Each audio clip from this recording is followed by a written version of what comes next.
the official Zoomcast of Rock and Roll Fantasy Camp. He's an American guitar legend and musical director for The Conan O'Brien Show. Hear untold stories from Jimmy and his musical guests. They will talk music, its influence, culture, and future on The Green Room with Jimmy Vivino with special guest Paul Shaffer. Let's move on to, let's back up a little before Letterman and after. Well, then you came down, I think Schwartz had a show down here. That's right. After I did Godspell for Stephen Schwartz up in Toronto, he said, I'm going to bring you into New York for my next show. And it was the Magic Show. Yeah. 1974. Coincidentally, with a Canadian magician, Doug Henning, the late Doug Henning. Yeah. But, he was Canadian too, but we didn't know each other up there. I was there because Stephen Schwartz brought me to town. And so I came into New York with a gig. Otherwise, I don't think I ever would have had the nerve to come to New York, to the jungle, But I came in with a regular gig, 8 shows a week on Broadway. And then, free to try to get in any kind of other trouble I could. Had anybody else come down before you, Gilda or Marty or Eugene No, I was the first to come from Toronto to New York, but Gilda came pretty soon after that because the National Lampoon magazine, they had one well-known live show called Lemmings in the because I worked with Josh White, who was the director. Oh, my goodness, yes. Josh, indeed. He was the Joshua Light Show also. I know. But I worked with Josh. He was married to Alice Payton. Payton, and he did those great records. They recorded those great shows. Mm-hmm. Anyway, Gilda came down to be in a National Lampoon show that played in Midtown, a satirical show that also had Billy and Brian Doyle Murray and Harold Ray, the late Harold Ray. So many people dropping off, and Belushi was in it too. Pre-Saturday Night Live. So that brought Gilda to town, but the others went Hollywood, westward. Martin and Eugene. They both live in California. Andrea, though, does live here. So everybody's here now. So at what point did those guys do the Second City stuff? Did they go back up to Toronto to do that or was that done earlier and not aired? It was done during the time of SNL. I think it was inspired by SNL. Of course, they said, geez, this is kind of what we're doing every night in the Second City nightclub. We could do a show.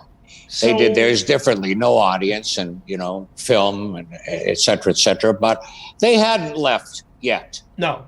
They hadn't come. Gilda was here doing SNL, so she wasn't in that. Otherwise, she probably would have been in SCTV.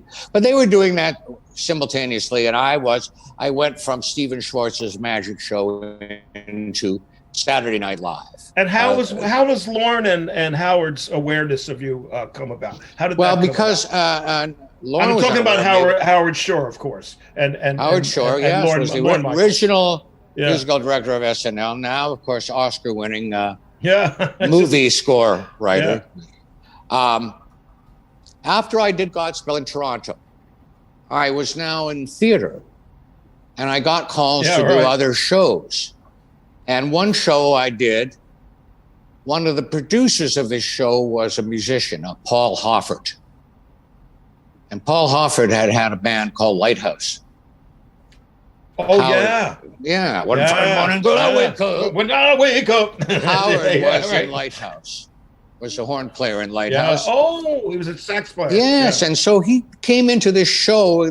Paul Hoffert said, I want you to use my friend from Lighthouse on sax, and we hit it off. Howard came into my band as a ringer, but he was great, and we hit it off. And then I got the call to come do the Magic Show. Howard came, 8 months later to put together with Lauren the SNL show and the band. He was charged with putting together the band. He hired Howard Johnson, a wonderful tuba and bari player, to contract the band and put the band together. Except for me, I was his ringer. from Canada. See, yeah, that's great. That's great quid pro quo, which Yes. is necessary now and then in the showbiz. I never realized it until I just no, now but telling in the story, showbiz, it's a necessary thing. You know, yes, it's only fair. It's not who you know; it's who you know. Can be. It can be. So that is quite a thing now. I think that you now have done enough to not have any willies about anything. Like, well, and it wasn't the case on Saturday Night Live. First of all, it was going to be live television. I couldn't believe it. Yeah. Secondly, I didn't know, from what I know about broadcast television and like the band on the Tonight Show and stuff. Yeah. This has got to be a reading gig. I'm saying to myself, and I don't think I'm the man for this job. And I remember calling Howard during the ramp up and saying, Howard, I think I got to pull out. I'm not going to be able to, just because I can't sight read. Of course, I took piano lessons. I can read and write and arrange and everything, but I just can't sight read. Yeah. I can't, so many people put the music. You're probably one of them. Music in front of them. No, I'll get to that, but go ahead. Just play it. So Howard said, don't worry, it's not going to, there'll be time.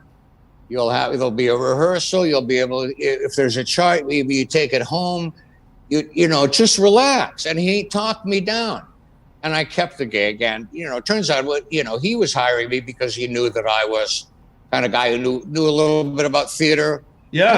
And I had personal relationships with Gilda and Belushi already and stuff, Yeah. The Murray brothers. It's kind of natural for me to start working with them and writing little pieces of funny special material and stuff.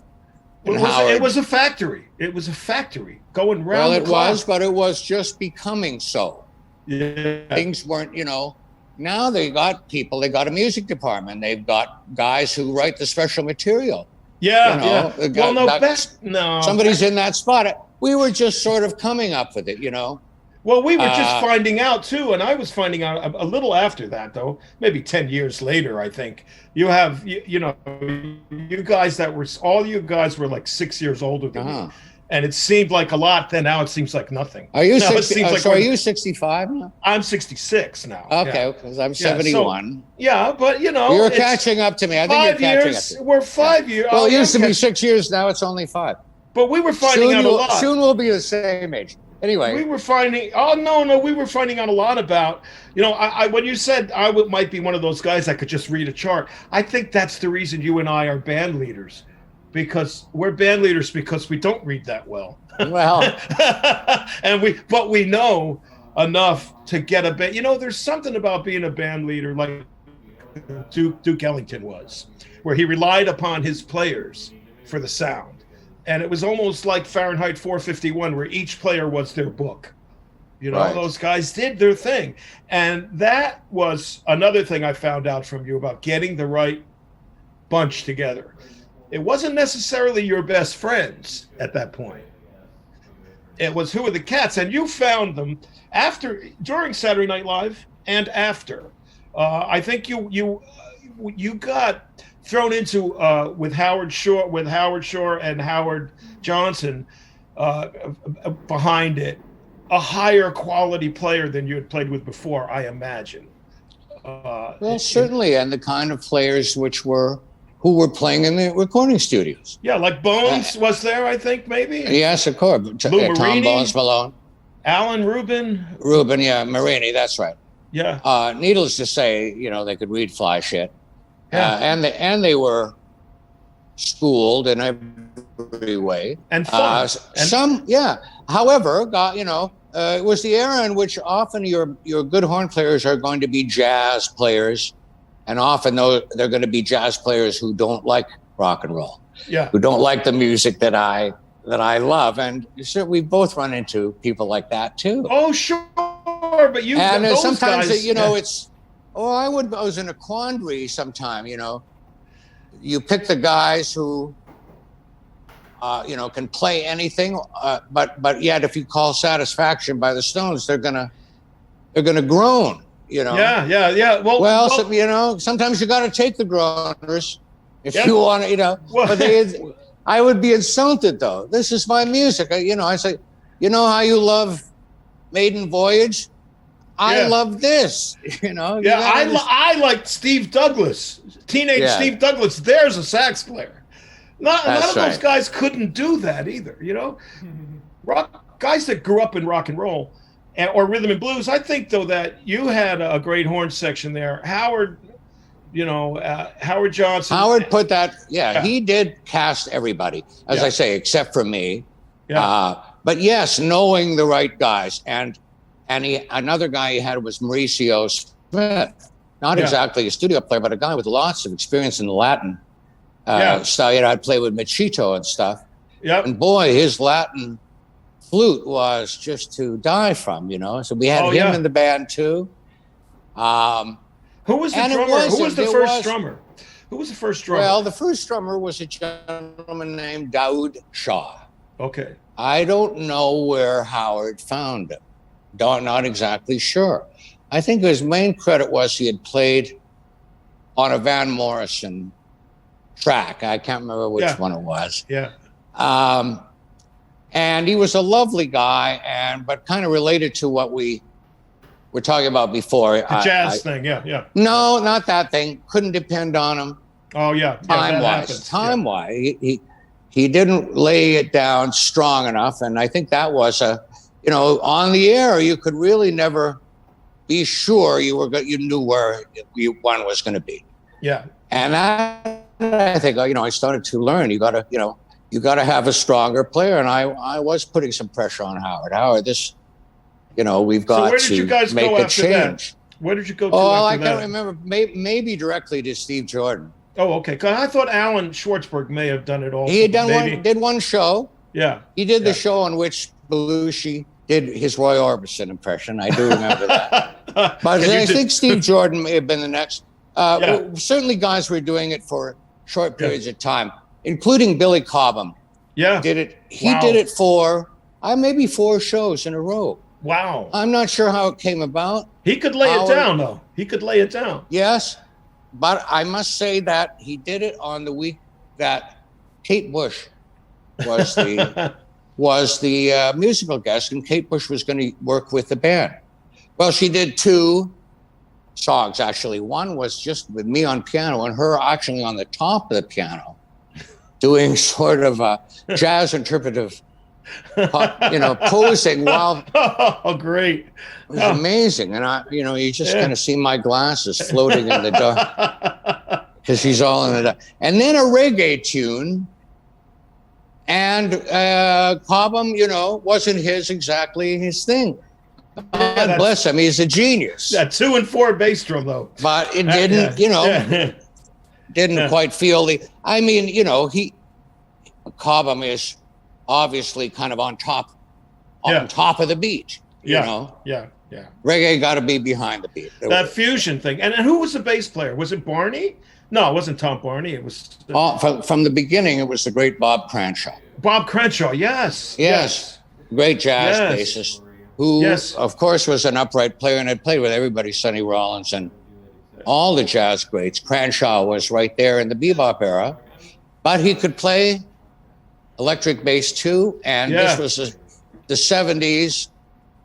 Mid-70s, we all shared our love of the Philly soul and Tom Bells. Yeah.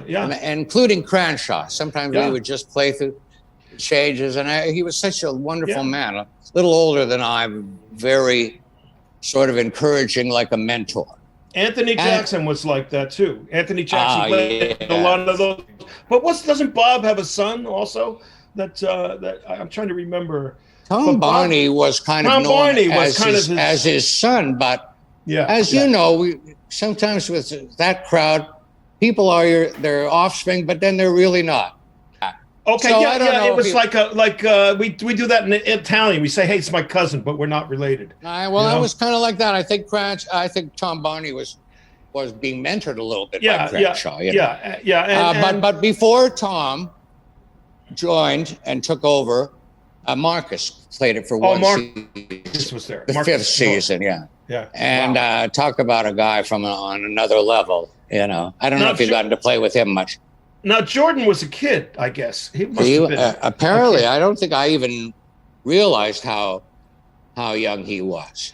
So but I guess I was around 25, 26, you know, he was, he would have been more like 18, 19, I guess. Now there's no difference in the ages, really. That's it. Oh, he's still a kid to me. He's still a kid to me, yeah. and wonderful. That wonderful kid energy. You know, he sure hasn't lost that. He taught me stuff when we talked about Leo with the Russian and dragging Leo and Damien. Steve taught me about the back on the tube thing, and he had discovered the secret. He had unlocked the secret to Al Jackson, you know. And Jordan is a guy who, like any sort of musicologist, goes backwards to simplify everything he knows into what it was in the beginning, the basic thing. Steve plays a lot different now than he did back then, because everybody, and to his respect, and one of my favorite people in the world, had Steve Gadd-itis for a long time. Steve Gadd changed drumming more than anybody at that point in New York, maybe in the world. Yeah. So everything was kind of about that. But Jordan now, he plays like he's in James Brown's band in 1964, you know. So he's always looking back too. I think we all look backwards. It's hard for me, I don't know about you, to look forward at music that's coming out now. Is there anything that... There always is. There always is. At a certain age, I think one no longer feels compelled to try to keep up anymore. Yeah. And realizes you're not going to get any better than Sam and Dave's. No. You know, what are you looking for? Yeah. That's what I've kind of realized. I want to comment on that thing about the Steve and the delaying of the two. Yeah. Because, you know, he and I, besides being in the SNL band together, we were also in the Blues Brothers band together with Aykroyd and Belushi. Yeah. And we had you know, beside the great Matt Murphy on blues guitar, legit, you know, played with everybody in the Chicago blues scene. And as a unit, Steve Cropper and Donald Duck Dunn.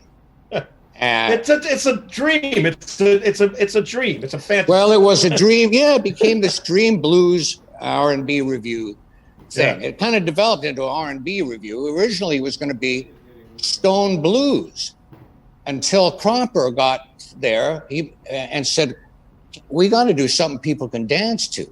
Yeah, and that's when they, you know, love him. They said, "Let's do Soul Man," and they taught Belushi how to sing it.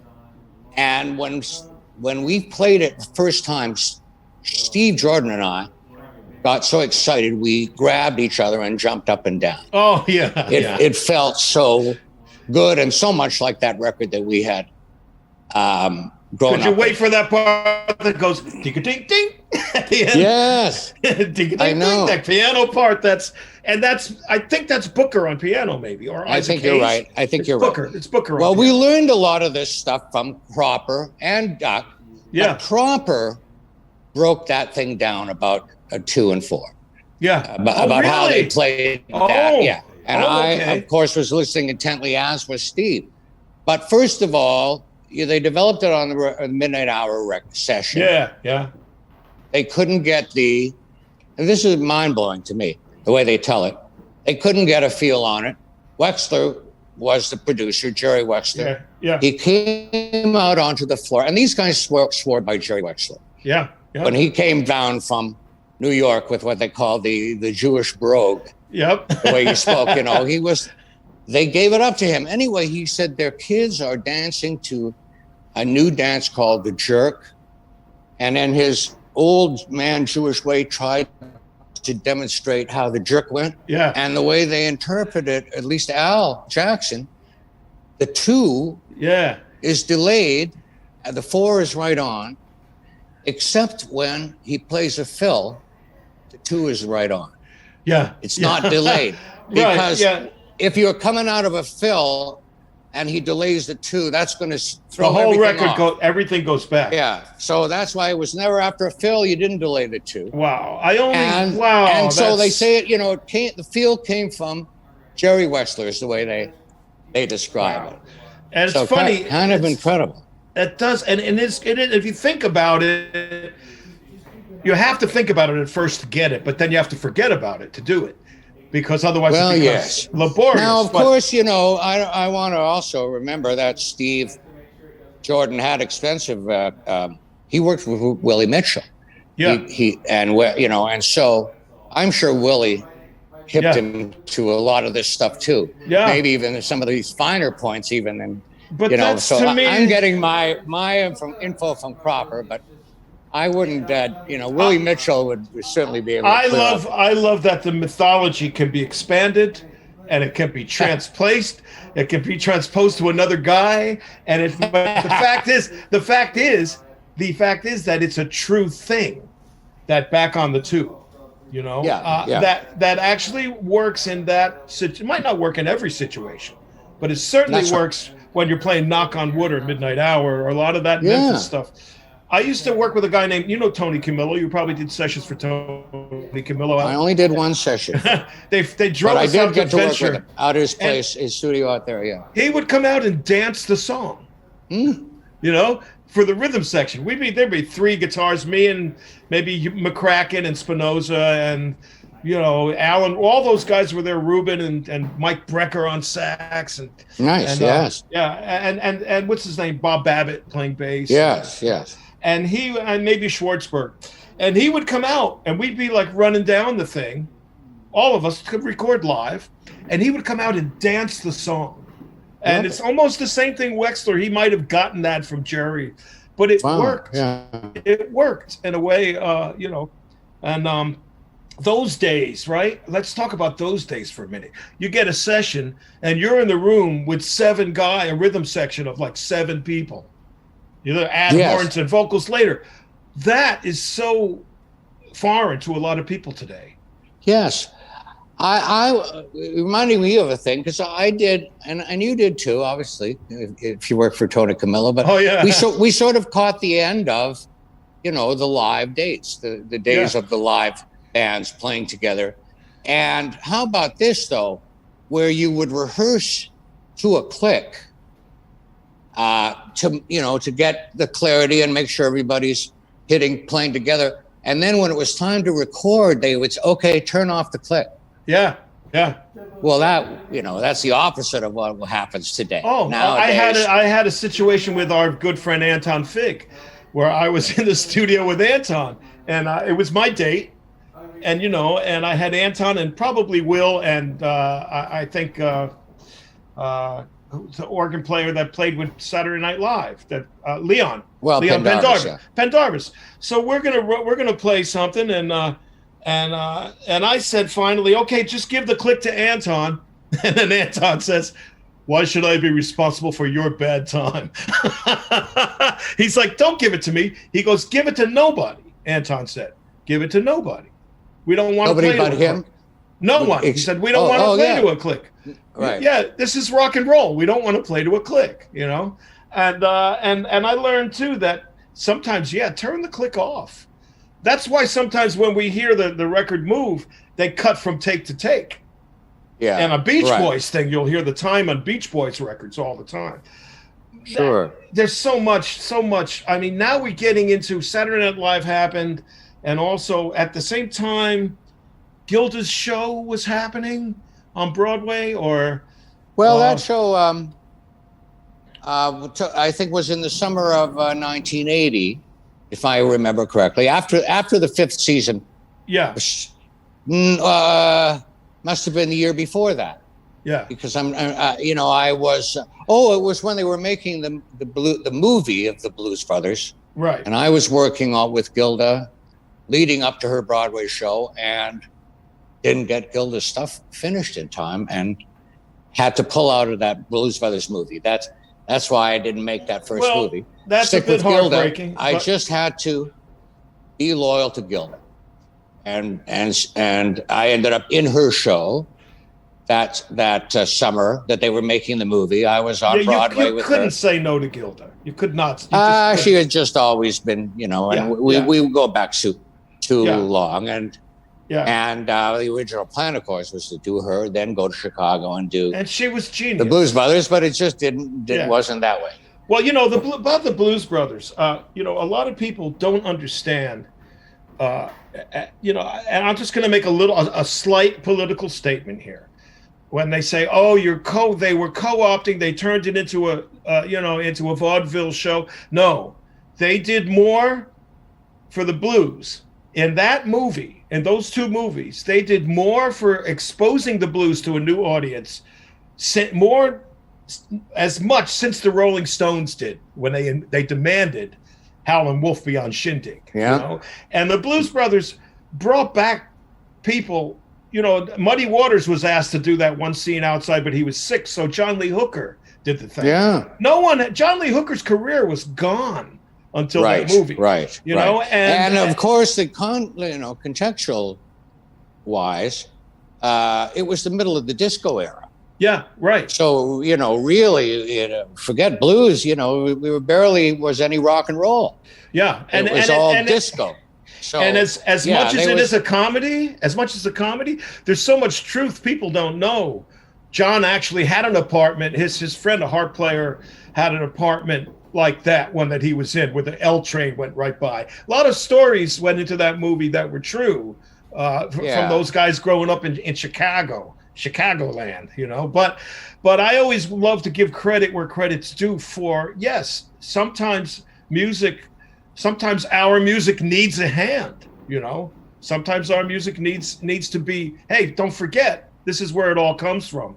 And you've worked with more people than I have, and Well, I don't know. I was thinking about this yesterday because I knew I was going to be speaking to you, and I certainly have worked with a lot of the greats, and they were almost coming to me because of that Letterman show and the fact that people were coming on, especially when we were on at 12:30. We didn't have any ratings pressure. We could have all kinds of, like, bring back Wayne Cochran. Well, that's the same when I had 12:30. But you, the difference is that you searched them out, and I mean, you played with almost everybody. Anybody that I didn't play with, you did. Well, then together, you did 33 years, okay? On TV. I know. 33 years. Yeah. I've only done 28.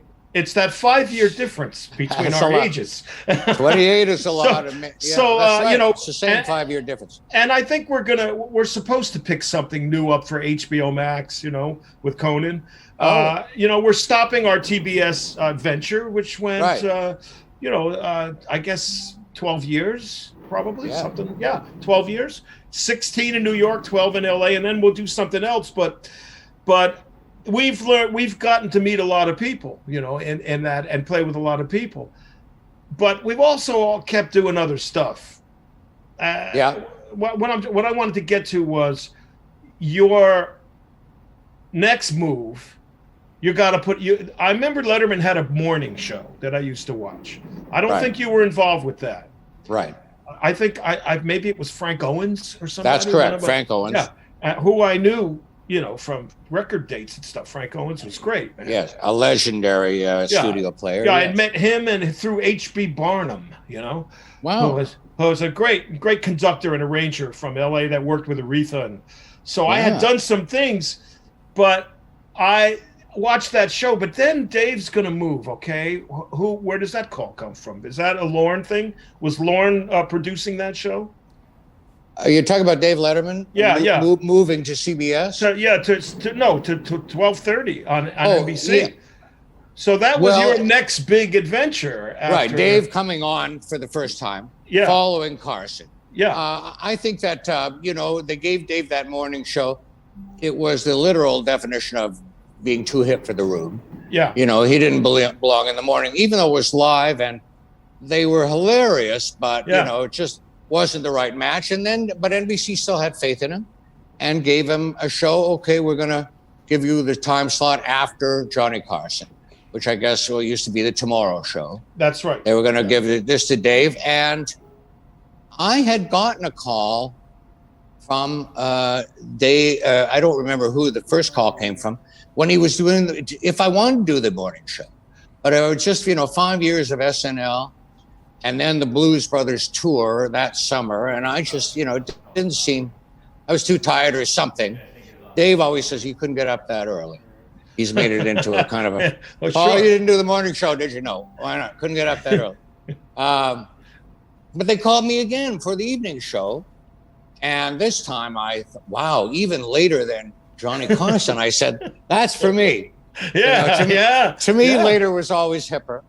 Yeah. And I got that call, and come in and talk to Dave about being his band leader. And I think we hit it off right away. He had a producer at that time who kept asking me the same questions over and over again. What kind of band would you have? Oh, and you could only have 4. Oh, was it Morty yet? Was it our buddy Morty yet, or somebody before? It was Morty? pre-Morty. Oh, okay. The first producer, his name was Barry Sand. Oh, okay. He had produced their morning show. Yeah, okay. 4 how people. much lead time? You get 4 people. 4 people in the band.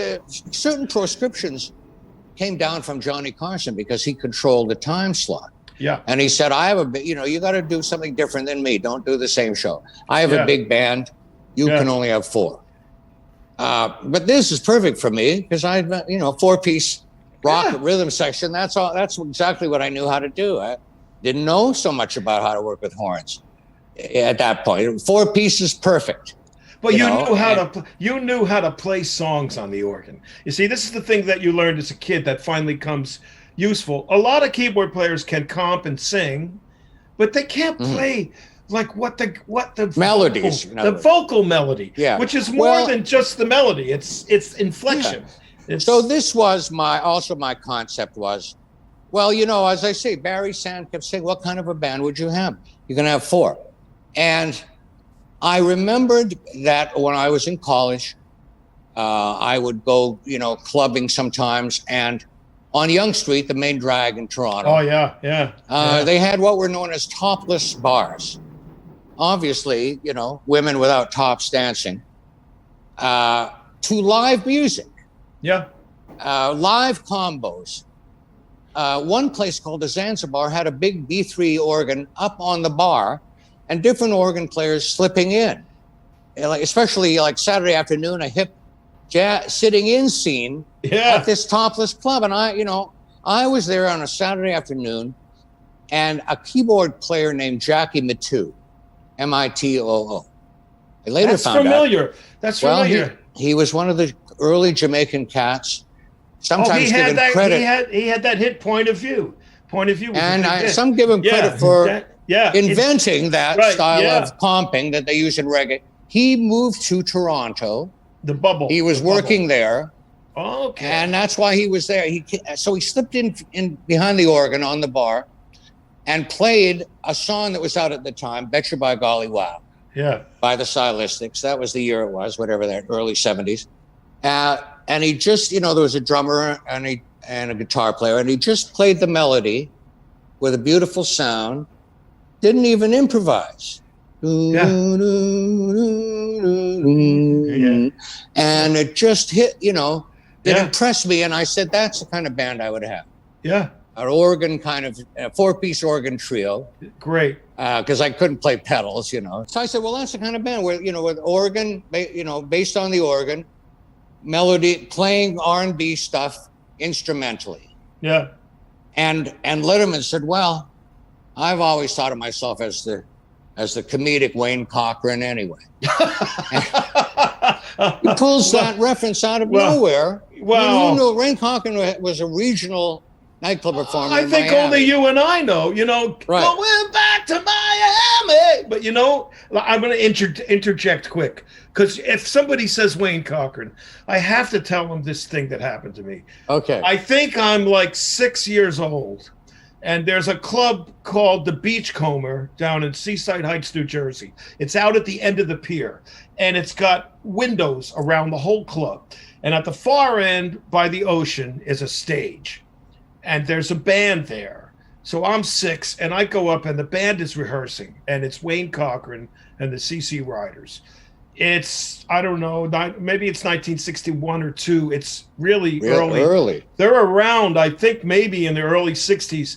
Or I could be 8 or 9. It could be 64, 3 or 4. I know that I'm looking up the window, looking through the window like this, and I see it, he had a white pompadour that was oversized. And he had like 4 guys with silver saxes, like 2 Barrys and 2 tenors, like Little Richard would have. Amazing, yeah. And the power of the band was huge. And I said, did anyone else see this but me, Wayne Cochran? And that's they were a fab. Miami. Will knows about them because he's from Florida. But yeah. So anyway, Dave says Letterman knew about. Letterman knows about them. So he's him. Yes. Yeah. So I heard him say that. I said, I got to work for this guy. Yeah. And somehow, he hired me. Yeah. And he says he didn't ever think of hiring anybody else. So that's a very nice compliment. I've since heard that the director wanted to hire Leon Redbone. Oh, great! Yeah, there's always somebody who wants to hire the wrong band. No offense to Leon, but they wanted to hire the Lounge Lizards instead of Max and I. Our band. Right? Our band. Yes, I remember that. Yeah, because Howard was Howard Shore, who was involved, was very into the downtown scene. And thought this will be really hip, but too hip for the room. Is another, like you said about Dave's morning show. But anyway, so then you make the call. Obviously, Will, Steve, and how did you know Hiram? I had worked with all of them individually in the studios because I was getting to do some studio work. And Will was really on the first date that I ever did, actually, which was a disco date for Ron Dante. Yeah, the producer of Ron Dante. Yeah, so not only sang Sugar Sugar, but then produced the first Barry Manilow albums. Yeah, with I Write the Songs and all those big hits. And he was the first guy that started using me as an arranger in the studio. And God bless him for that. And I had met all these guys. Hiram had come on Saturday Night Live with Phoebe Snow once just to sing background. And I was of that age, I kind of getting to know the players around town.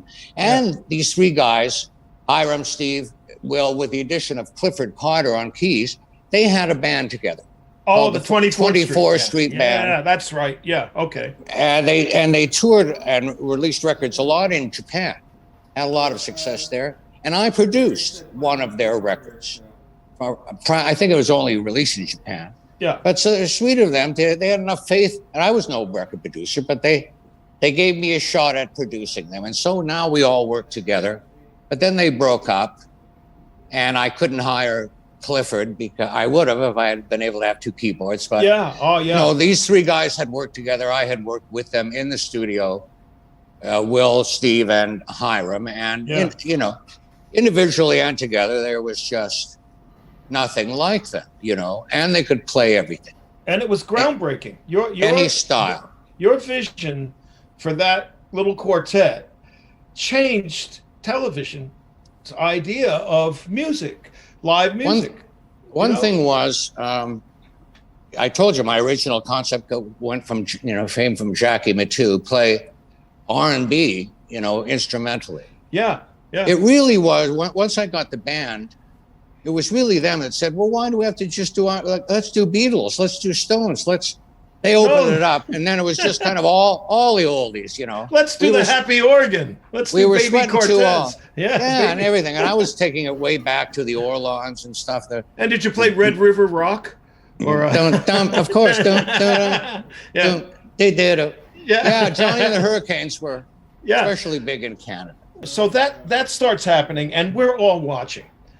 All of us musicians are watching this and saying, did you hear Paul Shaffer's band? Did you hear what those guys are doing? It's like Booker T and the MGs, when they play Groovin', on those records. Those Oregon records. It's like the Meters. It's like the Meters, And we were playing instrumental. One thing that helped us was, we would play the intros. Yeah. And they would sound a lot like the records.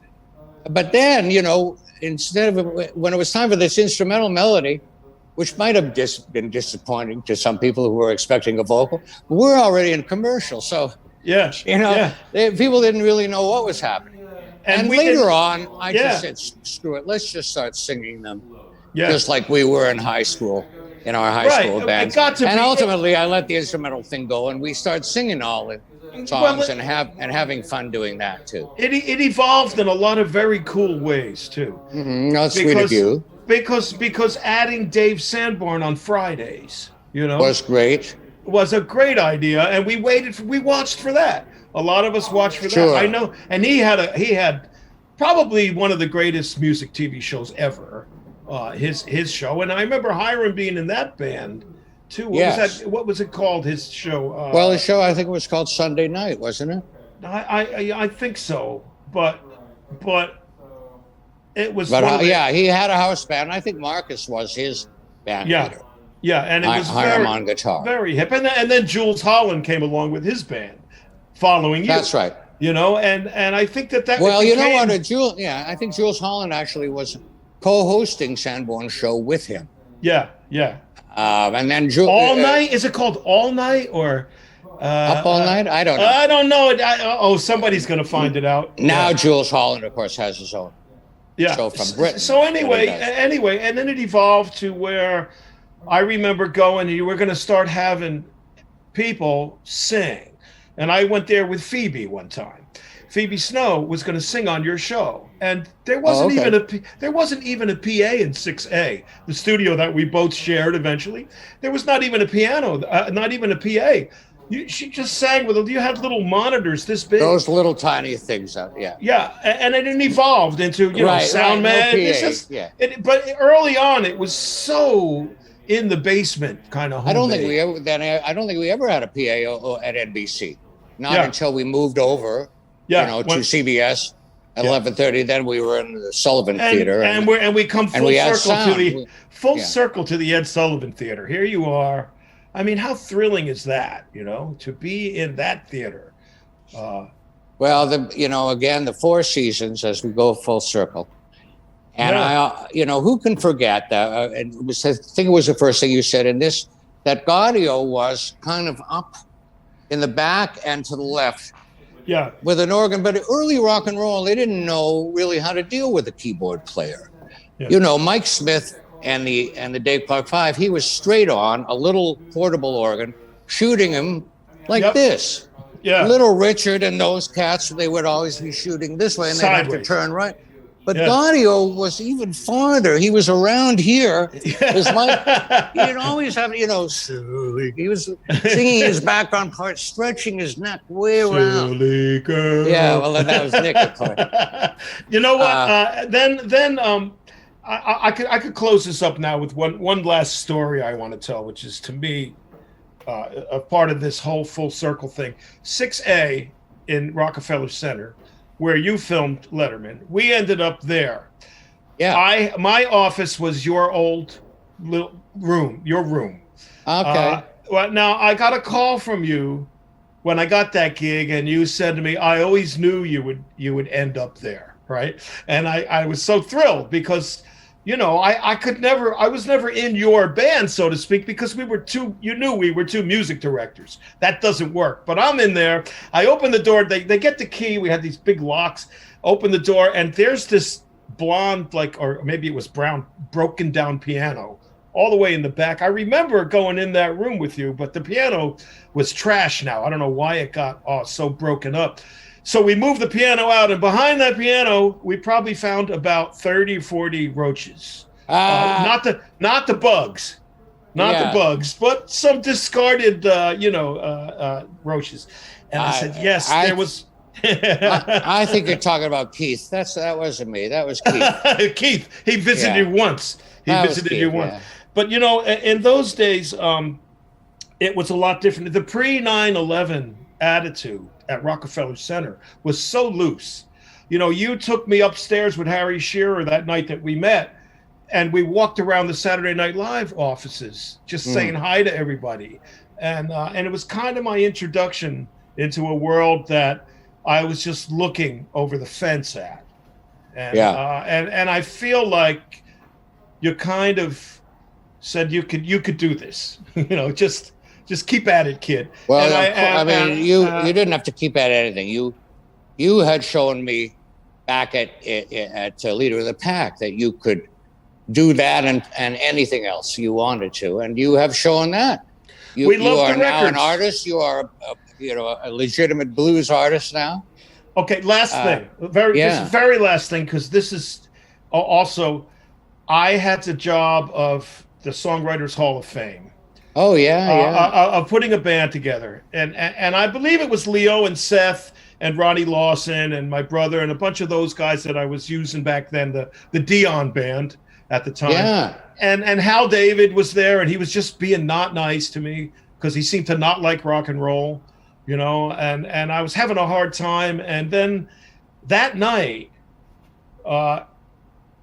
Benny King was getting the highest award, the Songwriters Hall of Fame. But Benny King, now you want people, I swear to you, Paul will attest, Benny King, James Brown, James Taylor, Paul McCartney, Brian Wilson, Billy Joel, Bobby Womack, I'm probably missing a couple other ones. They were all there, weren't they? They were all there. Paul, you were there, right? And I came to you, and because the producer had said to me, can you get James Brown to sing when he comes up?